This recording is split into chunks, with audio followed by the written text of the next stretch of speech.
8 जून को नवसंकल्प महासभा में उमड़ेगा जन सैलाब। लोजपा रामविलास। आरा में होने वाली लोजपा रामविलास का नवसंकल्प महासभा की तैयारी जोरों पर है।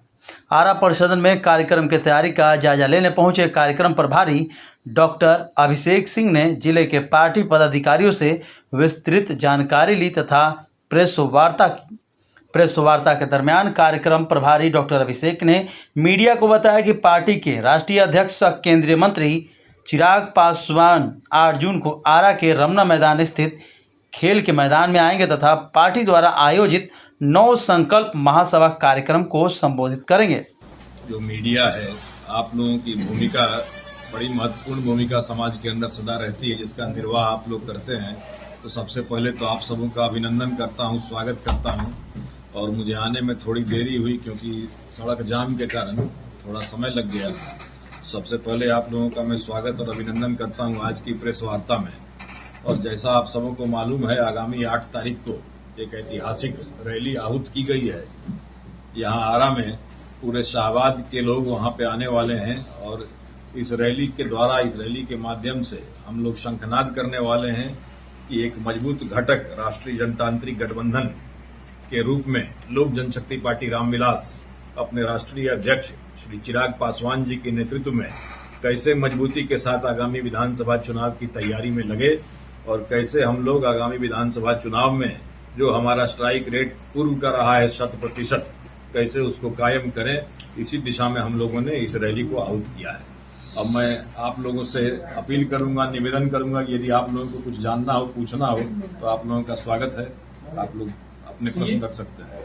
सीएम पद की जो तैयारी कर रहे हैं चिराग पासवान, क्या वो केंद्रीय मंत्री पद त्याग करना चाहते हैं? ऐसा आपको किसने कह दिया कि केंद्रीय मंत्री पद त्याग करके वो सीएम पद की तैयारी कर रहे हैं?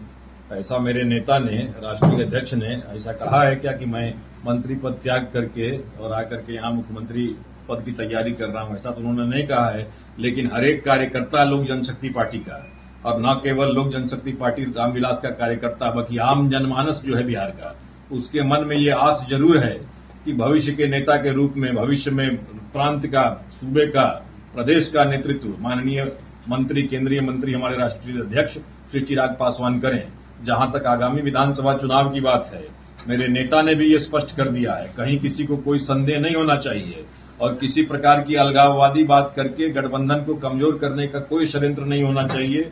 हमारे राष्ट्रीय नेता, राष्ट्रीय अध्यक्ष ने भी ये स्पष्ट किया है कि आगामी चुनाव नीतीश जी के चेहरे पर मुख्यमंत्री के तौर पर हम लोग लड़ने जा रहे हैं। और ये जरूर है कि हम लोग एक मजबूत घटक हैं राष्ट्रीय जनतांत्रिक गठबंधन के, हमारा स्ट्राइक रिकॉर्ड सबसे बेहतर है। तो निसंदेह हम सबों की ये आशा है कि भविष्य में, भविष्य के नेता के रूप में, क्योंकि जैसा आप सभी जानते हैं, आगामी 3 से 4 दशकों तक बिहार की राजनीति के एक मजबूत धुरी हमारे राष्ट्रीय अध्यक्ष केंद्रीय मंत्री चिराग पासवान रहने वाले हैं। और शुरू से हम लोगों ने वंचितों की और निर्धनों की लड़ाई लड़ने का काम किया है, सड़क से लेकर सदन तक।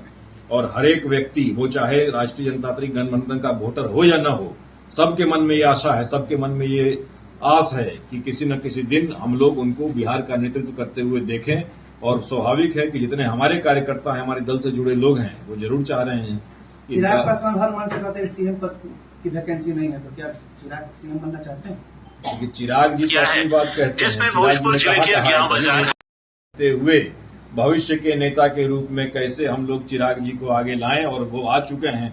जैसा आप सबों को पता है, न केवल प्रदेश बल्कि दूसरे प्रदेशों में भी जब चुनाव हुए तो आप सबों को पता है कि कितनी मांग थी वहां कि चिराग जी आए, सभाओं को संबोधित करें। और राष्ट्रीय जनतांत्रिक गठबंधन का जो केंद्रीय नेतृत्व है, वो भी इस बात को जानता है कि ये एक ऐसा नेता है जिसकी अपील, जिसके आह्वान पर इस पूरे राष्ट्र में किसी भी कोने में चिराग जी जाते हैं तो विशेषतः युवाओं के बीच में जो दीवानगी देखी जाती है, जो इनके प्रति आकर्षण देखा जाता है, उस बात की सराहना माननीय प्रधानमंत्री श्री नरेंद्र मोदी जी भी करते हैं। चिराग पासवान जनरल सीट से चुनाव लड़ने का मन बनाया है, पार्टी से विचार भी कर रही है, 8 तारीख को आरा में सभा भी है, तो क्या वो सीट आरा होगी? सारे विकल्प हमारे लिए हमेशा खुले हुए, राजनीति में कोई पूर्ण विराम नहीं होता है। और आखिरी निर्णय जो है वो कार्य समिति, हमारी पार्टी जो है एक लोकतांत्रिक पार्टी है और इस दल की विशेषता यह है कि नीचे से नीचे स्तर का जो कार्यकर्ता है उसकी बात को भी हमारे राष्ट्रीय अध्यक्ष बड़ी गंभीरता से लेते हैं। और हमारे कार्यकर्ताओं की जो भावनाएं हैं उससे हम लोग उनको अवगत करा रहे हैं किंतु आखिरी निर्णय आला नेतृत्व और कार्य समिति उसका होगा।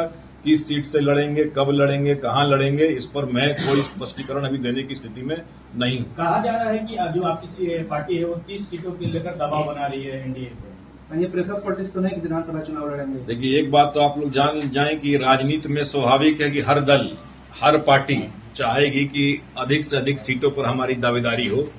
इसमें कोई ऐसी बात नहीं है, हर दल को यह अधिकार है। और जैसा मैंने कहा कि हमारा ट्रैक रिकॉर्ड, हमारा स्ट्राइक रेट, हमारे नेता की लोकप्रियता, तो ये राष्ट्रीय जनतांत्रिक गठबंधन एनडीए के हित में होगा कि अधिक से अधिक सीटें लोक जनशक्ति पार्टी रामविलास को, चिराग जी के नेतृत्व में लड़ने को दी जाएं, ताकि वही 100% स्ट्राइक रेट अगर हम अपना बरकरार रखेंगे तो इससे अंततोगत्वा लाभ जो है वो राष्ट्रीय जनतांत्रिक गठबंधन एनडीए को होगा। तो इसमें कोई बुरी बात नहीं अगर अधिक से अधिक सीटों पर हमारी दावेदारी हम लोग कर रहे हैं। 6% वोट शेयर पासवान जाति का पूरे बिहार में है, तो क्या लगता है कि 6% को एकजुट करने की तैयारी अभी से शुरू कर दी गई है? मैं कतई सहमत नहीं हूं आपकी इस टिप्पणी से, क्योंकि हमारा नेता जो है वो जातीय सीमाओं से परे है। और यदि आप जाकर के पृष्ठभूमि देखें तो हमारे नेता का जो अपील है, हमारे नेता को चाहने वाले लोग जो हैं, धर्म, मजहब, जाति, संप्रदाय से ऊपर उठकर हर तबके में और विशेषतः युवाओं के बीच, वो चाहे किसी जाति का हो, आप यदि जाकर आज जमीन पर जमीनी सर्वे कर लें तो युवाओं के अंदर ये चाह है, ये आस है, वो चाहे किसी जाति का हो, कि हमारा नेता, ये चमकता हुआ चेहरा जो चिराग पासवान का, एक शिक्षित युवा जो कि कैसे आधुनिक, अभी जिस मंत्रालय में वो काम कर रहे हैं, आप जाके देखिए क्या उत्कृष्ट कार्य कर रहे हैं। प्रधानमंत्री निरंतर उनकी सराहना कर रहे हैं और उनको एक मॉडल मंत्री के रूप में देखा जा रहा है। तो जातीय बंधनों में मेरे नेता को बांध करके उनका कद छोटा करने का ये षड्यंत्र है। ऐसी टीका टिप्पणी से मैं बिल्कुल सहमत नहीं हूं। क्या चिराग पासवान का जो फैसला है विधानसभा चुनाव लड़ना, या फिर प्रेशर पॉलिटिक्स है बिहार में कि वो चुनाव लड़ने का मंशा जो कर रहे हैं? प्रेशर पॉलिटिक्स का सवाल कहाँ है। हम लोग तो राष्ट्रीय जनतांत्रिक गठबंधन और एनडीए के एक मजबूत घटक हैं। तो हम लोग जो चुनाव लड़ेंगे तो न केवल उन सीटों पर लड़ेंगे जो हमारे दल को दिया जाएगा, बल्कि बिहार की सारी सीटों पर जब लोक जनशक्ति पार्टी का एक एक कार्यकर्ता सभी सीटों पर पूरी ताकत के साथ चुनाव लड़ेगा। और हम लोगों का लक्ष्य है राष्ट्रीय जनतांत्रिक गठबंधन की सरकार पुनः कैसे मजबूत सरकार बिहार में गठित हो, ताकि जो विकास की धारा, डबल इंजन अभी जो चल रहा है, उसमें कोई अवरोध न आए। एनडीए का शाहबाद पर विशेष ध्यान है। पहले मोदी जी का कार्यक्रम, अब चिराग पासवान का कार्यक्रम होने जा रहा है। क्या शाहबाद में जो सीटें इधर उधर हुई हैं उसको बटोरने की तैयारी है? शाहबाद, देखिए, शुरू से शाहबाद जो है वीरों की धरती रही है। यहाँ के लोग बड़े पुरुषार्थी रहे हैं, पौरुषवान लोग यहाँ के रहे हैं। तो शाहबाद का तो विशेष स्थान हमारे नेता केंद्रीय मंत्री चिराग पासवान जी हों या हमारे माननीय प्रधानमंत्री हों नरेंद्र मोदी जी, शाहबाद का तो विशेष स्थान हम लोग हमेशा महत्व देते रहे हैं। और निसंदेह चूंकि चुनाव नजदीक है तो निसंदेह हमारे जितने कार्यकर्ता हैं उन लोगों को हम लोग अभी जोश भरने का काम कर रहे हैं। उन लोगों को सामने हम लोग लक्ष्य दे रहे हैं कि कैसे शाहबाद की सारी सीटों पर मजबूती से लड़ाई लड़ी जाए और कैसे हम लोग भारी संख्या में यहाँ से जीत कर आए। जब सभा हो गया तो कितने लोग आएंगे, कहाँ से लोग आएंगे? अभी तो आकलन चल रहा है। रोज शाम तक जो हम लोग निर्धारित कर रहे हैं संख्या, रात में जो रिपोर्ट आ रही है, लग रहा है कि हम लोग उसके भी ऊपर जाने वाले हैं। इतना मैं आप लोगों को आश्वस्त करता हूं कि आप लोग भी भारी संख्या में उस दिन वहां उपस्थित रहेंगे। और मैं आपको आश्वस्त करता हूं कि शाहबाद की धरती से ये जो हम लोग शंखनाद करने वाले हैं, इसकी गूंज न केवल बिहार बल्कि दिल्ली के सत्ता के गलियारों तक सुनाई पड़ेगी। और हमारे नेता की लोकप्रियता आप लोगों को उस दिन अंदाजा हो जाएगा। अंदाजा आपको पहले से है, ऐसा नहीं है हाथ कंगन को आरसी क्या और पढ़े लिखे को फारसी क्या।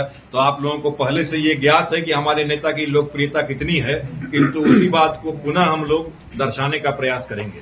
ठीक है।